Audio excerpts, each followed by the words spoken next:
So, hello, good morning, everybody. Nice to see you all here. Thank you for coming. This is our monthly Buddhist Chaplaincy Speaker Series event here at the Sati Center. Um, this month we have Chaplain Keith Wakefield joining us. Um,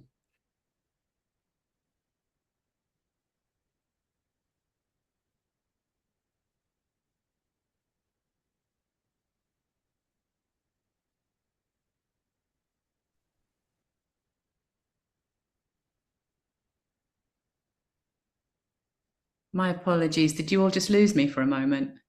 Yes. Okay. I'm sorry about that.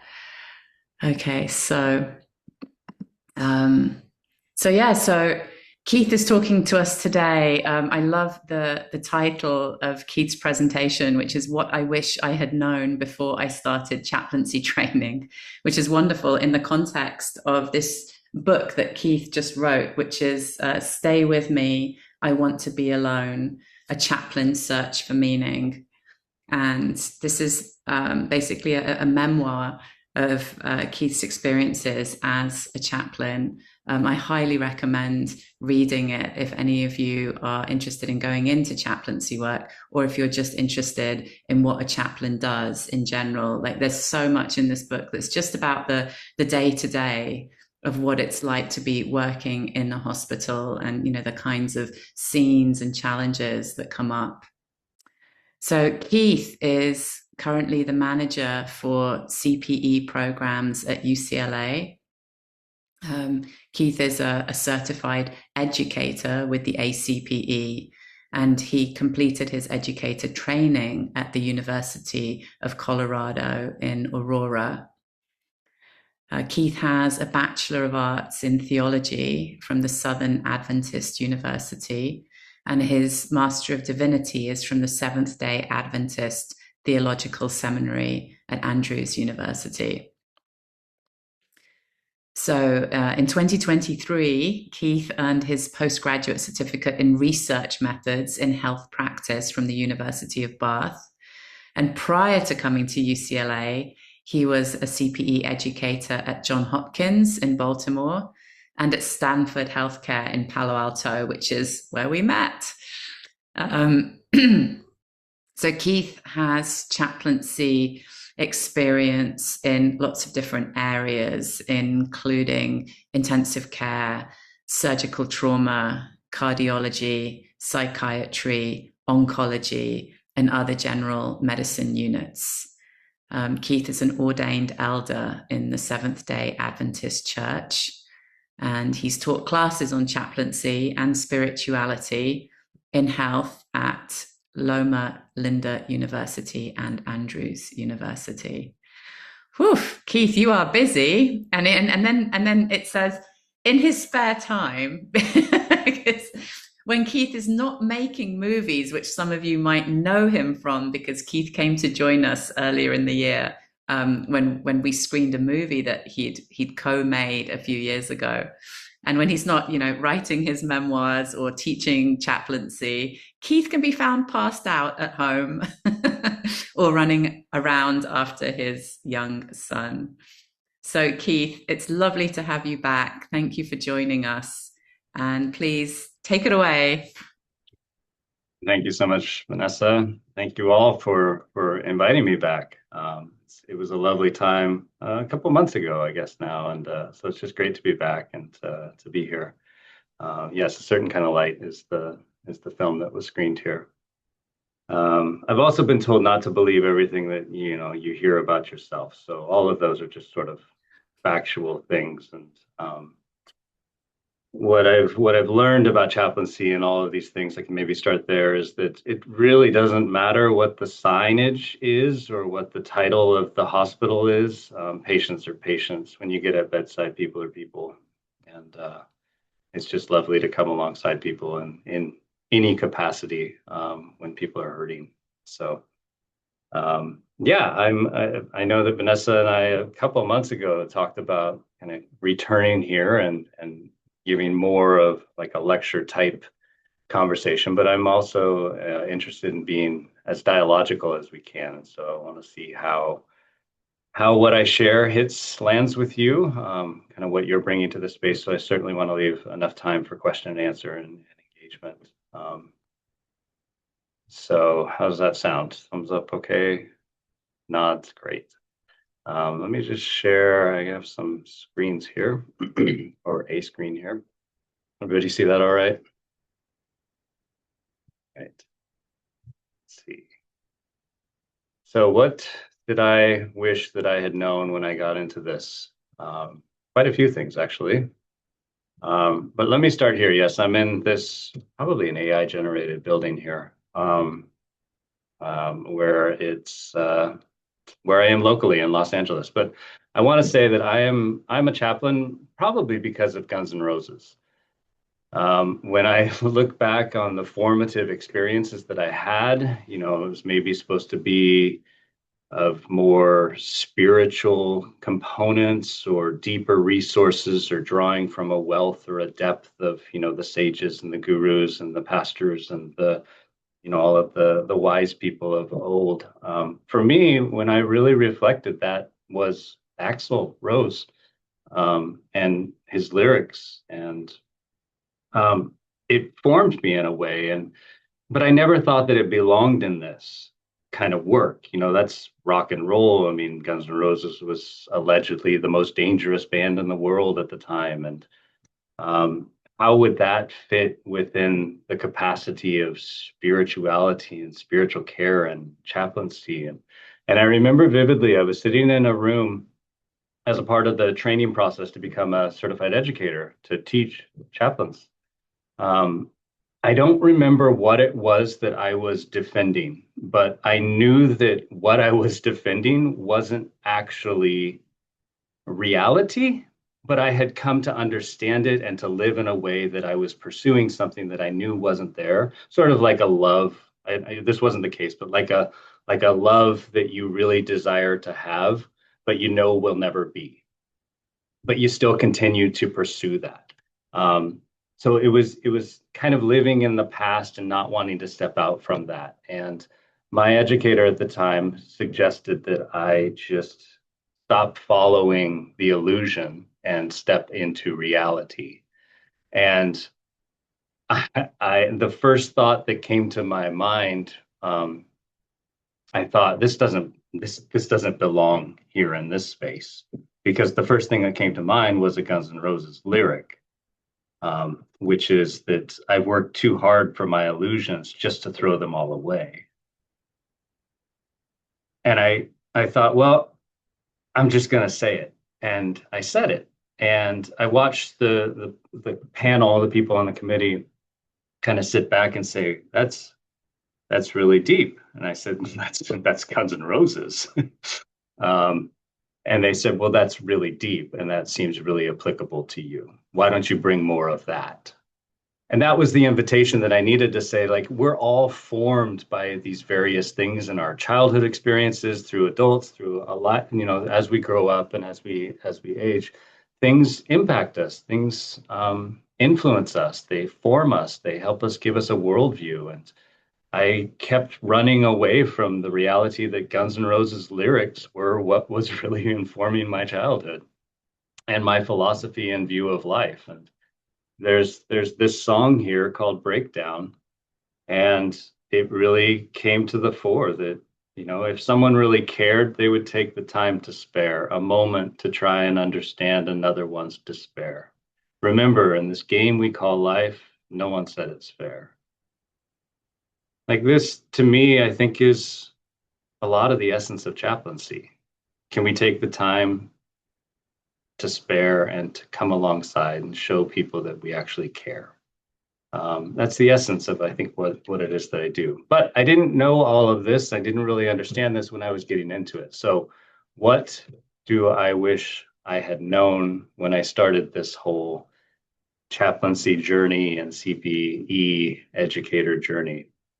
I think first and foremost, I'm a recovering fixer.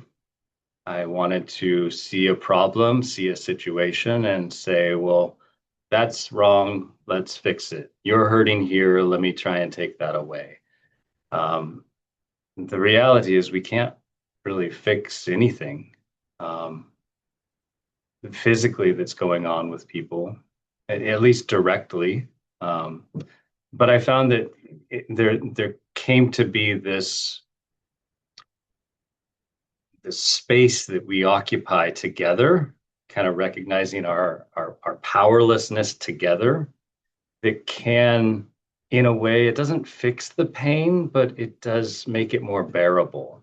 I don't know if you've all experienced that, where there's this, you know that what you're going through another can't fix or solve, but there's some catharsis, some minimizing of the impact of the pain by having others close to you. And I think that's something I didn't really understand when I was coming into this. I thought that it would be, you heard my background is from Christianity, and I think Christians, from the Buddhist students that I have had, all of them have named, generally it's I wish I were Christian in the sense that I could use prayer when I didn't know what else to do in the room. We have this out of like, well, let me just pray for them and then I can get out of the room because I don't know what else to do, which is sort of fixing the chaplain, not fixing the patient. But coming alongside of people in the midst of this and to tolerate being that close to pain was something that I didn't fully grasp or fully understand. And so I was on a train there, and I can't remember where it went. So I kind of got off track there for a second. So coming alongside of these people, trying to not fix things, but to be present amid the pain. I didn't know that it was going to stir the pain within me. Anyone ever experienced that? You come close to something and then something gets activated, something gets triggered. There's some connection where it's like their story, their pain touches my story and my pain. And that's a lot of the work that we do in CPE, is to better understand how it's impacting us and then what we do with that, which can be a very painful process, but ultimately I think very healing process. Yeah, I'll pause there. Any questions on or comments or anything? I don't know how this usually works. Do we raise hands or just start speaking, or? I would suggest people can raise their Zoom hands Great. Yeah. at any point if you want to ask a question. Great.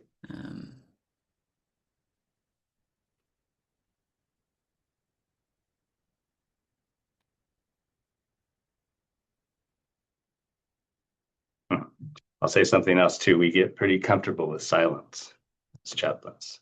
Yes, I see you, Max. Hey, Keith, nice to meet you. I just said something you said. I work as a chaplain, and it's interesting what you were saying. And I'm Buddhist, and I'm now like in my process to be an educator like you are. And so it's kind of interesting. I wrote my first paper about my faith, and it was kind of like basically how I didn't fit in as a Christian. And they were like, that's not what you seem really ungrounded, talk about being a Buddhist, So it's kind of when you were talking about that prayer, which I have learned to do with Christians, it's something that as Buddhists, we need to learn as chaplains to do that, but have had that envy. But I really actually appreciate that.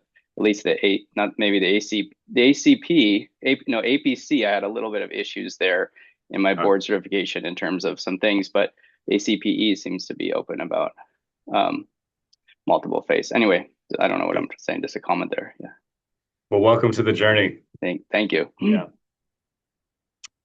Different organizations are founded on different ideologies, beliefs, and structures and such. And I think there's a lot of desire to kind of branch out and to spread more toward spirituality, not toward religiosity. And some organizations are further or not quite as far. Wherever further or far is based on your conception, I suppose. Is it Augusta? Thank you. I simply wanted to appreciate your naming how we're bringing all of our parts of ourselves to this work and our growing up experiences, and how those strong lyrics of Guns N' Roses can be a part of that, which means that all of it is a part Mhm. of that. And beginning with that was very powerful for me. Thank you so much, Keith. Great. Thank you, Augusta. Yeah, it's the kind of the summation of all who we are comes with us into each room. And we don't know what we're going to smell or hear or see or touch or experience that will remind us of some past experiences. Yeah. And then Laura. from that is the depth of what we offer Hmm. as Yeah, well, right? yeah, very Yeah. true. Yeah. Yeah. Yeah, I think patient kind of on that. I know that I didn't put this on the list, so I'll just add it here that um, there is this idea of fake it till you make it in many professions and many places. And I have found that patients, and maybe you found this too when you're in a lot of pain, patients can see right through if you're faking it. If you genuinely can be present with people and you know you don't have to give them the platitudes or the statements of everything's going to be okay or all that, but you can tolerate being amid their pain. I think that patients have can really see through who's trying to fake it and who's genuinely there because they desire to be there and to offer what we can. Yeah. Yeah. Thanks, Augusta. Laura. Thank you, Keith. Thank you, Vanessa. Um, I am a friend of mine just died, and it's the seventh person that I have walked with um, as they walked out. Mm, And um and each time that this has happened, I have felt a call to service in a greater way. Um, and so I am not a therapist, I'm not a chaplain. Um, I am one of the things I'm listening for and curious about is how to engage in the work of accompaniment without more uh, without more official master's degrees and certification programs. I have lots of those. And if that is the path, that is the path. But I am listening for what are options and pathways for service in this way. yeah. Well, I'm sorry to hear about your seven friends. That's And quite a family lot. members. And family members, yeah. Thank you. And it's That's okay. It's just it takes a lot. yeah. Yeah, and it seems like in such a tidal wave almost. Um, I think, looking for places, hospices, hospitals, have volunteer situations. No One Dies Alone is a good program that thrives on volunteers.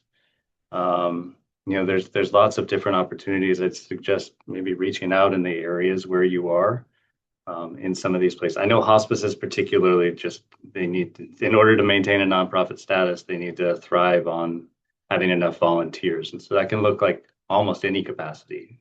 Kind of in what Augusta's saying, what we are, what we bring to each place. And I think that I've found some hospice companies to be really open to what we can bring to offer. Harpists, pianists, music, art therapy, these type of things, activities and such. So just reaching out to various services in your community. Thanks.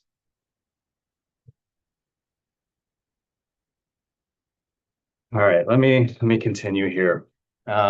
I realized that I have to think about what it is that I'm feeling. I didn't know that so much of this work would be about, recognizing and naming our emotions.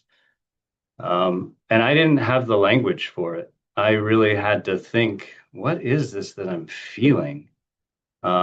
Is it mad? Is it sad? Am I afraid? What's the difference between anger and frustration? Can I recognize those differences? When I grew up, my mom was the emotional kind of center of our family. My father, my sister, and I, what we lacked, she made up for. And so she was, in a way, kind of the emotional core. And so we could recognize when she was mad or angry or what. We never knew what caused it. Usually it was me, Guns N' Roses, right? So, but not really seeing or understanding what's driving that, and what is it that she may be feeling, and what is it that then I may be feeling. And so I, coming into that, not realizing that this would be such a big component of the work that we do as chaplains, I kind of created a game out of this, where I realized I don't have the language, so I need to learn the language. Just what are the words? What are the words of feelings? And I found Marshall Rosenberg. He wrote a book called Nonviolent Communication, and I know he's done some training and on that. And I think he's recently died. But his book, Nonviolent Communication, there was a chapter in there that he kind of frames it as how we tend to feel when our feelings are met, or when our needs are met, and when our needs are not met, which I thought was a really helpful framework in the hospital. A lot of people's needs are not being met, but a lot of needs are being met. And so how do we tend to feel? And so I decided I need to know what irked looks like in another person. I need to know what frustration is against anger, and what is the differences. And so I created this game to get better about thinking about how it is that I might be feeling and how others might be feeling. And so so I printed out this list of feeling words, and then before I went into a visit, I thought, okay, well, however many feelings I can name with this patient, I'm going to tally up as points, and I'm going to see how many points I get at the end of the day.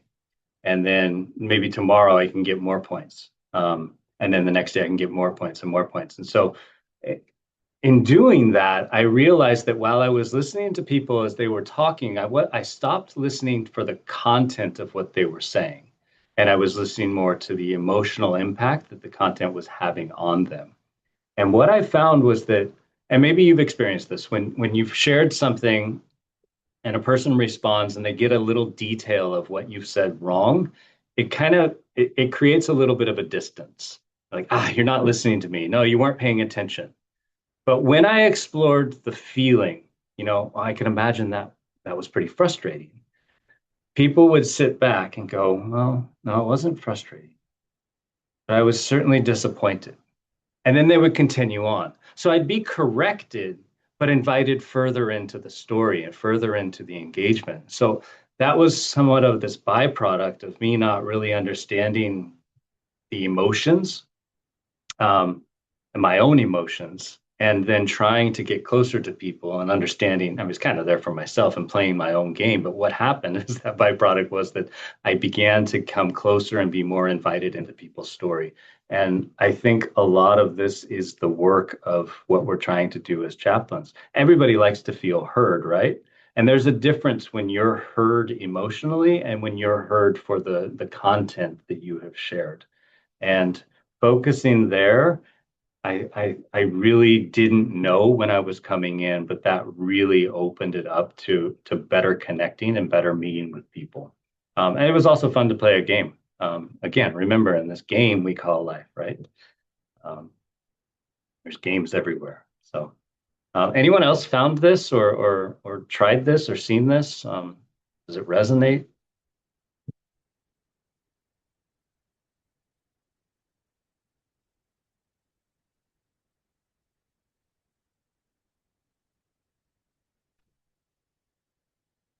I'll go with yes and then continue on. Close proximity to suffering altered my spirituality. It changed the way I viewed my beliefs, my structures, the things that I had learned in school. At least maybe I'll say my theology. But really, I came to understand that a lot of that was my professor's view of my beliefs, or my professor's view of beliefs that I somewhat adopted. And then there's something about being with people, particularly who are suffering, and seeing kind of the human capacity to confront that, the human capacity to run away from that, just the various ways that people confront what it is that is befalling them in life. I realize that we as humans are much stronger than I think most of us think we are. I mean, that we can go through things that we have gone through and that people have gone through, and still in some way look back and say maybe that was a blessing. I wouldn't have thought that. It's easy to say, like, well, if there is a higher being in the world, then why is there suffering? And that's just sort of an avoidance of actually being with people who were suffering. That sort of exploration for me kept me in the classroom and not at the bedside. And at bedside, to explore that in an indirect way, but a much more embodied way, was spiritually altering, and I'd say in a deeper way. I came to understand what I believe as or is a God came deeper from some humanists, some Buddhists, some Muslims, from atheists, like, to just see the power of human to human, and that we can be amid each other in these experiences. It really just embodied a lot of my belief system. And to say each of us are searching for something, and to search for something together, whatever that something is. It's a journey together, and it really changed kind of my view of this higher being. I think I have a healthy amount of. I think we're all Buddhists, by the way. If we're really honest, we all have this sort of Buddhism within us, and this exploration, and this higher education, and the search and longing. And I don't want to speak too far on this because I am quite ignorant on the various aspects of Buddhism. But the more I learn about Buddhism, the more I'm like, yeah, that fits for me. Yeah, that tracks for me. Yeah, I can kind of go with that framework. Anyway. Yeah, so being close to suffering changes the way that I saw spirituality, experienced spirituality. Yes, Leslie. Hi, and Hi. yeah, this close proximity. I was in my first year or my first unit of CPE, and I didn't really have any spiritual formation, or I don't even know the proper words, but we had to do a paper on suffering, and I looked at the Buddha, the Four Noble Truths, and it was Yeah, kind of like, yeah, I get that. Yeah, yeah, I really get that. And for me, that was such a tremendously powerful, as you said, embodied, kind of an experience. It just was, well, thank God I finally, like, quote unquote, get it. Like, this is, kind of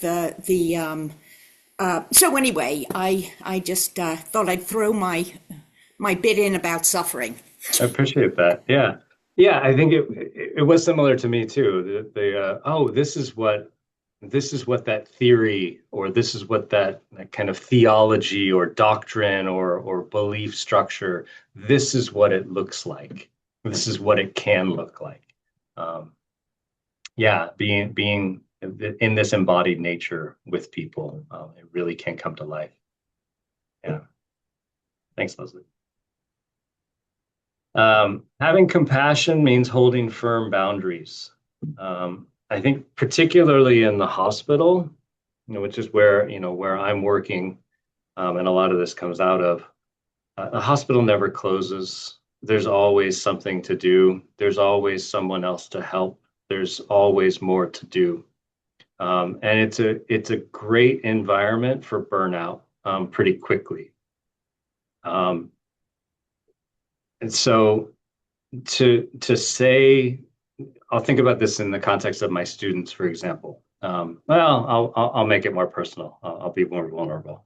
I fell into the trap when I was getting into this work that not only did a patient need a chaplain, they needed me, not just somebody else. I was the only one who could really help them. And so I'll stay beyond my shift.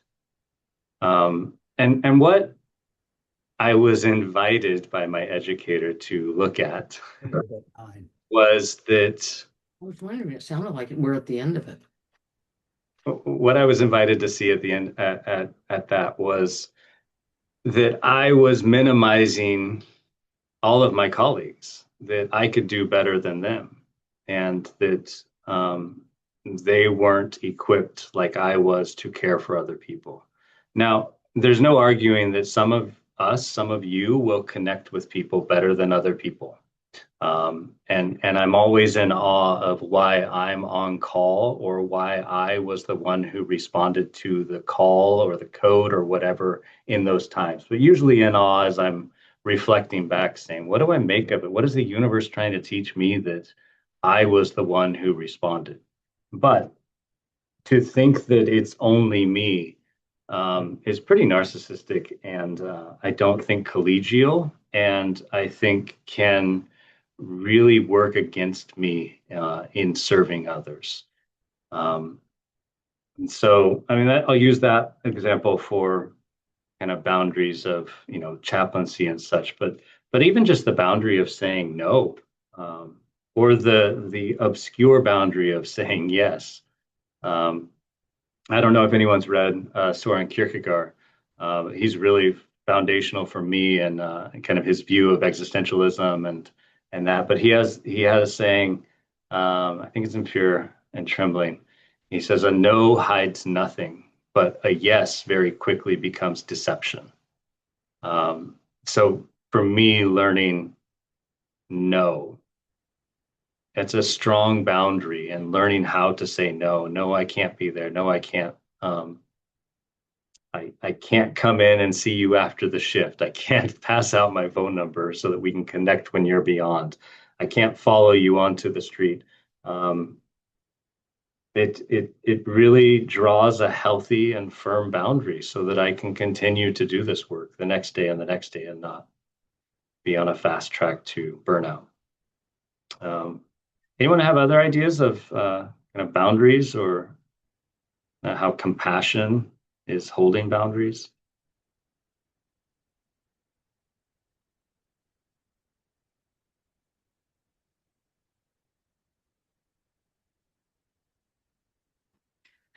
I'm struggling to find my Zoom hand. Sure. I was just going to say, I think what comes to mind for me is like communication around what this is, even, when meeting somebody like in a chaplaincy context, like the importance of being able to communicate the nature of what is the container of this relationship, which I think, I've found that very useful and very like important in terms of kind of preserving my own energy, like you say, being able to go into the next visit and the next and the next. Yeah. It's incredibly important, right? Recognizing. I like that, the image of the container. There was another educator who kind of gave me that illustration of the container, and thinking about when you're going to a visit, think of yourself as this, maybe not empty container, but are you too full of a container that you going in, you're not going to have enough space for what they can try and dump into you. And so kind of the compassion of the boundary of saying, I'm not in a good place right now to make this visit. Something is stirring up or whatever. So it takes a lot of self-awareness to see, am I in a place, in a space where I can actually come alongside somebody right now? Yeah. And fortunately, as chaplains, we have the ability to not rush into the room. No one ever died because the chaplain was late. So we're very fortunate in that sense that we can put ourselves, or at least reflect and see, can I go in and take what it is that they're going to try and dump into me? And then how do I release that to go to the next one? Right. I'm also having trouble finding the hand up, but I did have a a comment. It's maybe a corollary to what you're saying about no, but I recently read Chen Xing Han's memoir. I might be mispronouncing her name. It's a memoir of a chaplaincy. One Long Listening. That's it. Yeah. Yeah, yeah. And I remember quite vividly her budding burnout. But one of the big anecdotes in there was not asking for help despite all the encouragement, especially from her teacher, to Mhm. ask for help. And she had a lot of trouble with that. It reminds Yes. me of no. Yeah. Yeah. Reaching out and saying, I need help. For me, it was saying, I don't know. So I just proved that I didn't know by then foolishly acting. Yeah. Yeah. Thanks for that, Dave. Michelle, I saw your hand up. Well, now your hand's gone.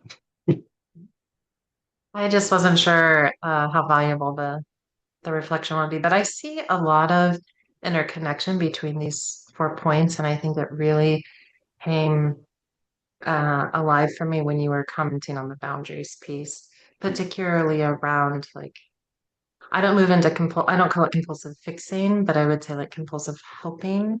Mm-hmm. Um, and just being aware of the self-compassion piece as like a foundational um, anchor before we move into bringing that like empty container for others.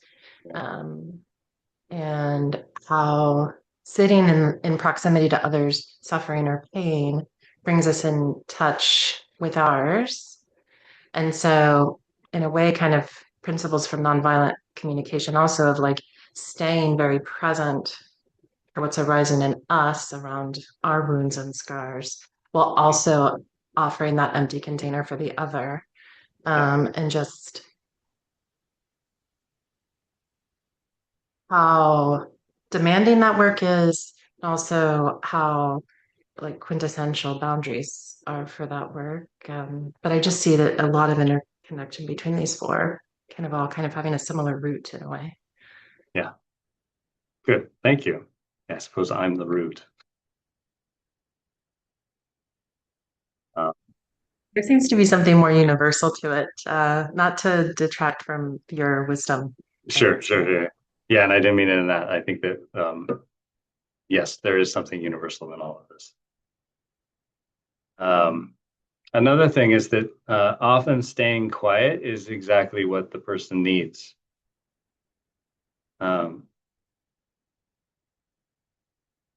I've had more comfort with quiet, although that's not to say that I'm comfortable all the time when it's quiet.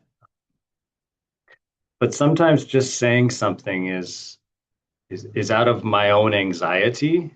Like I don't know what to say, so I say something. When actually saying I don't know what to say is exactly what to say. And then just being present in the midst of that with others. There's somewhat of this shared silence that I've never met somebody that is really looking for me to answer, that question like, why is God allowing this? Or why is there suffering in the world? Or whatever it may be. I think people, if they're really honest, they know I don't know.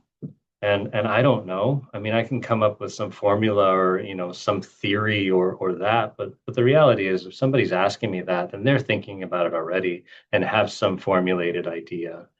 And so maybe acknowledging the question and being with people while they explore that is maybe exactly what they're looking for. Kind of somebody to bounce these things off. And in the process, they're making sense, they're making meaning out of what it is that they're experiencing at that time. And I maybe another way to say this is that most people that I've met aren't looking for me to give them the answer. I don't think I have a lot of the answers, but I think that I can be somebody that they can bounce the questions off of and explore that and try and make sense of what's happening to them.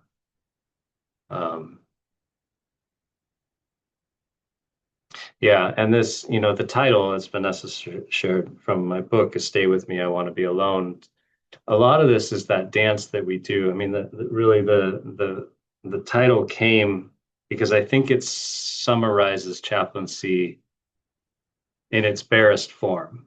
That we as chaplains, we're constantly assessing, do you want me to stay or do you want to be alone?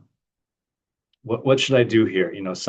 We'll get a request, please come and visit. And then they don't know why they've asked me to come there. And I don't know why they've asked me to come there. And it's sort of this idea of, well, I'd like you to stay, but I don't really know how to utilize you. I don't want to be alone, but I really don't want to talk. So, like, can you stay with me so that I can be alone? Or can you stay with me because I want to be alone? Can you stay with me so I'm not alone? It's just kind of a punctuation issue there, I think, in this dance of chaplaincy, is figuring out what is it that they're wanting, and how best can I assess that. If they don't know what they're needing, how can I help explore what it is that they may be wanting, but not knowing how to articulate that? So yeah, this chaplain dance.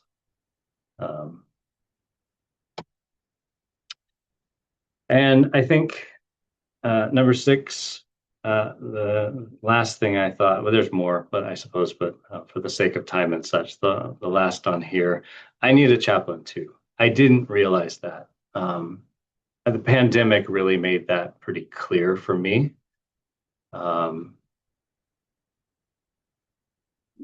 Chaplains, what I've found from the places that I've been, and I've had the fortune, I've had nine CPE educators through my process. I've been in, I don't know, at least 20 to 25 different hospitals that I've worked in across the United States. One of those, I was fortunate because I was on the hospital team of the hospice company. So that put me into every hospital within the county that I was working in. So I really got to understand and see a lot of the spiritual care departments in a lot of different places. And we're not good chaplains to each other. It's sort of like we get, I don't know if it's that we don't have time, if we don't make the time, if we all just put our heads down and go into CPE and then get through it and then come up on the other side and say, all right, I got the training now, I'll just go out and I'll do what I need to, and I'll find my own faith community and then they can support me. But really in the pandemic, I discovered that we were all, at the hospital where I was, we became kind of the iPad bearers. Families were not allowed inside. And so we became the people to kind of bring through technology patients to their families via iPad. It took a toll on me and my colleagues and the department, not to mention the families and the patients who were dying alone, and the patients were just, outside the windows. And that, I mean, that was a different layer of suffering, where I was sort of this conduit between people. In a really strange way. And I found myself at that point burning out. And I started opening up my house. We had a courtyard area, and I invited all my colleagues over on, I think it was Friday nights, and say, we don't have to have any agenda or such, but we need to support each other and we need to be here for each other. Have an intentional space, and then at least once a week, and then checking in with each other on a day-to-day basis just to see how people are doing. It took effort. We were very intentional about it. And I know, looking back from me and the others that were my peers at that time, we all can say that just being intentional with each other and checking in on each other is really what helped us get through it. There's also something to that too, where, with colleagues, whatever the work is that you're doing, when you have your colleagues and you can say, this is really frustrating me right now, you don't have to explain all of the ins and outs about what it might be that is frustrating you right now, or that is impacting you in that way, that others can just kind of get it. Like, yeah, it's really hard to make these visits. Like the people who understand what it is that you do, and the toll that it takes on you is incredibly valuable. I don't know. I found a lot of therapists as well are very curious to learn what it is that I do. I'm less curious to share the ins and outs of what I do than to, seek the help that I'm needing and paying for from the therapist. But it's intriguing work, chaplaincy, and it takes a toll. And so to have others that you can enlist around you that can really support you is valuable. So that's one of the, I need a chaplain too, but I'll broaden this too to say you need to find something that helps you thrive and helps you process. For me, that's creating something, creativity. Rollo May wrote a wonderful book called The Courage to Create. And I couldn't escape anxiety, my own anxiety and patient's anxiety, and just anxiety kind of just summarizes, well, kind of a first unit of CPE. But I think chaplaincy, by and large, it's just anxiety all over the place and learning when we're anxious and then what we do with that anxiety. And Rollo May's book just kind of said you create. When you're anxious, it doesn't really tell you what to do. It just motivates you to do something. And so to create something is a way to channel that anxiety. As a Christian, there was this cast your anxieties on Jesus and then you'll be free. And it's like, well, that just made me more anxious. That really never helped me, like at all. And then, people would pray for me because I obviously wasn't doing it right or something because it just didn't go away. And it never helped me at all. But creating something really, really helped me to channel. Like I create the game to name the feelings. The film that you saw or was Here, A Certain Kind of Light, that was my first film. And I thought after I did that, I had a lot of help on that. I wasn't the director. I wasn't the cinematographer. I didn't do the editing. I was just kind of the producing and kind of ensuring that we could get to the places to get the footage. And then afterwards, that was somebody else's responsibility. So I thought, well, let me try and do all of that because I don't think I actually can, but it'll put me into a creative mind. And so I can go and film and I can try and get access to places and then I can edit it and I can do all of that. So making a film became this creative outlet where I then found myself editing, creating something and processing the experiences of what I went through in that day or that week or that there was a natural correlation between my experience of being anxious, the trauma and the pain and the suffering that I was in close proximity to all of the time, and how that then was able to find a channel and release through this creative endeavor. So in a way, creativity is an aspect of my, you need a chaplain too. You need some way to care for yourself. But don't neglect others being in that caring for yourself. It can be an isolating work, and I think it's very important to have the help of trusted others. I think that's what I got. Yeah.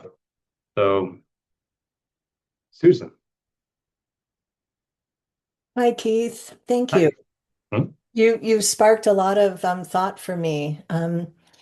Just briefly, I'm coming at this from a nursing background, and I have a lot of years of experience as a hospice nurse, but now I'm not doing that, and my main role right now is being with people who are using medications in California, choose to use the medication to end their life. And so I'm finding that I'm in this role of both nurse, and the reason I signed up for the Anukampa program was because I'm sort of immersed in the work that a chaplain does too sometimes. Yeah. And I'm sort of coming at it from just an intuitive sense. So I'm wondering, it seems to me I've been with many people who have died now. And I'm noticing that when people are dying quickly, as in within an hour or so, versus people who are taking 15, 16 hours of just being there, and we're waiting. And so what I've noticed though is that the people that are passing quickly have expressed at some point that they are very ready to go. Mm. And the other people I'm wondering, if they're struggling with this. I mean, death, like one person said to me, death is forever. It's a big deal to choose the date that you die. Yeah. And so I'm just wondering about exploring, like with people, what their belief systems are with what happens when we die. And what are some ways that you do that as a chaplain? And do you think it's useful or helpful to people? Yeah. Yeah, it's a great question. Yes, I do. I think it's very helpful. My part of my kind of theory is I mentioned existentialism. Irvin Yalom wrote a book called Existential Psychotherapy that I'm kind of borrowing and trying to look at in chaplaincy, but he explores the four ultimate concerns, and one of those concerns is death. And these ultimate concerns that we all have at almost any given moment, death, responsibility or freedom, meaning or meaninglessness, and existential isolation. But death is perhaps the easiest, and it's the one that looms over all of us. We all exist right now, and we all know that at some point we won't exist, and so it's an ever present. So the broken arm can put, the ED, junior high kid contemplating like I'm hurting, like I'm not supposed to be hurting, and what does this mean? And I'm feeble, and I things break, and I'm not going to always be in one piece. To the person, in hospice, where I would imagine that almost all of your patients are, it's if not in the back of their mind, in the front of their mind. I think in hospice, if they're not willing to consider it, then something is amiss there. There's some maybe illusion, there's some delusion, there's something there, there's some avoidance. And so I think that part of our role can be to invite exploration. I mean, I have seen 90-year-olds who have completely lost it when their spouse died. And that was a bit jarring for me, and thinking, I get it. I get that love can go really deep, and also, at some point we're all going to lose each other, or we're going to be the one that's lost. And to have never confronted that, it almost seemed more painful. That nobody had helped them, or nobody had invited them to explore that. And I don't know. Again, Irvin Yalom, he wrote another wonderful book called A Matter of Death and Life. His wife was diagnosed with cancer, and she was dying. It was a terminal diagnosis, and she wrote one chapter and he wrote one chapter, and it was after the diagnosis. And she would write it and he'd respond to it. It was sort of winding down to the process of when she would eventually die, and how he was coming to terms with that, or not coming to terms with that. So I think we do absolutely have a role to invite, at least assess, is this person confronting their own mortality? And if they're not, can I invite them to do so? And that can be very, very gentle, and kind of buffer it and look at, like, I can't help but wonder if you've considered, if this might be the end, or do you think this disease is going to progress to, to finally take your life? Or have you ever considered your own death? Are you afraid you're dying? And then maybe teasing it out, is it the fear of death, or is it the fear of dying? Most people are afraid of the process, not the eventual event. So, but that's not always the case. And so, in a way, normalizing it and inviting that. I've found more people have engaged it, and it's been my own hesitation and my own fear of death that has kept me from asking others. I tend to ask if it's appropriate. Again, it's like feeling out what's going on in the room and who's there. And Sure. But if it seems like somebody might be open to it, what I've said is, do you have any beliefs around what happens after we die? Yeah. Just that. And Yeah. and sometimes I'll just get a hard no. Yeah. Sure. And then it's like, where do you go from there? All right. But all the logistical stuff, I think, because I'm explaining to them, here's what's going to happen, here's what will be, here's what Yeah. your family will see. I feel people tell me they feel a lot of relief after knowing all that. And Yeah. still, it's like, oh, and then there's this whole other thing about. So anyway, it's interesting. It's an interesting exploration to do with people. Yeah. Yeah. Yeah. I bet. And Yeah. you're right. I've been with a lot of 90-year-olds who are like surprised that their spouse died, and Yeah. it's kind of amazing. Yeah. Yeah. Yeah. Yeah. No judgment on them. I'm like, I don't mean to judge Right. them. Right. And it's like, well, what? There's something to explore there, right? Was it avoidance? Was it denial? Was it just never engaging in that? I don't know. Yeah. Yeah. You reminded me of an encounter I had one time where it was a tragic situation. The patient died on the operating table, which is always bad because the surgical team isn't used to that. It's not the normal space. It doesn't usually happen there. And then you go and find people who the last thing they said was, "I'll see you on the other side of surgery, and I'll see you in the recovery room," or that, and then that's interrupted, and now we have to go and tell them it didn't go so well. And so came and then went. I was with it was the son and the daughter who were grown. They were adult children. So the patient was 70s or 80s. I never met her, but I was with them, and we were they were surprised. They were shocked, but not surprised.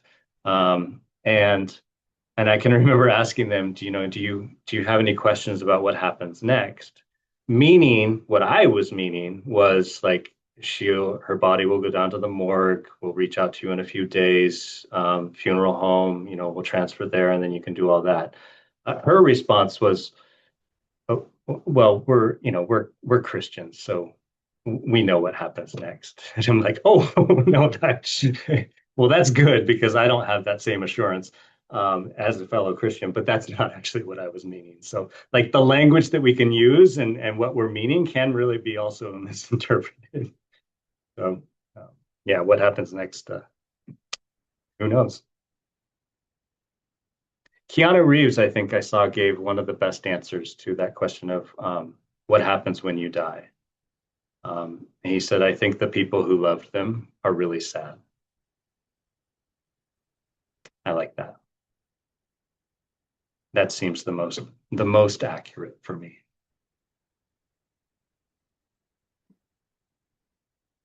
Keith, thank you so much. Sure. I particularly appreciate you bringing the wisdom of Axl Rose and Keanu Reeves into the room as well. Maybe we'll put them. We could line them up on our speaker series schedule. Yeah, good luck. Let me know. I'd like to. I'd love find Axl. I'd love Axl to come in and expand on some of those lyrics for us. Yeah. I'd love to hear what's behind them. Yeah, great. So we are at the end of our time for this main session. I see there's a couple of questions still pending. Leslie, we're going to now transition into the student Q&A. So I'll say this, we're going to close our public event now, and then any Sati Center chaplaincy or Anukampa students, please stay on, and recent graduates included in that invitation. Stay on if you have, any more specific questions for Keith around chaplaincy. Keith, I'll say that I absolutely loved your presentation today. There's so much that kind of spoke so directly into the heart of what chaplaincy is, and I hope that it's been as informative and helpful for everybody else. I know that we had such a wonderful response back earlier in the year from when you came and screened your movie. So many people wrote to me to let me know, how that movie affected them and touched them. So thank you so much for coming back in. And pleasure. Don't be a stranger. Sorry? I said, don't be a stranger. Sure. Yeah, no, I'm very grateful to be here.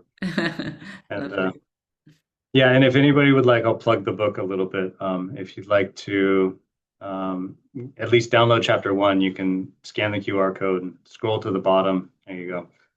Vanessa's been very gracious in all this, but she hasn't shared that her name is on here. She's endorsed it as a reader. So I'm very grateful for Vanessa. But yeah, scroll to the bottom of the page and you can download chapter 1 and kind of get a feel for it. It's not didactic in any way. It's a story. It's a journey through a day in the life of a chaplain, specifically me. I didn't want to preach to people or teach people in some didactic fashion, kind of like what I've done here. It's more so come with me into these rooms and explore with me while I learn. Lovely. Thank you. So thank you all of us for joining and for continuing to support the Buddhist Chaplaincy Speaker Series. We greatly, greatly appreciate any donations that you can make. The donations are what help us to bring in the speakers, these wonderful speakers that we have. So I've just popped a link there to our donations page. That's specifically for the speaker series at the Sati Center. So any generosity you can give now or another time is gratefully received. And thank you all, and we'll see you next month. And the chaplaincy students, just stay on the call, and unaccompanied students. Thank you. Bye-bye, everybody.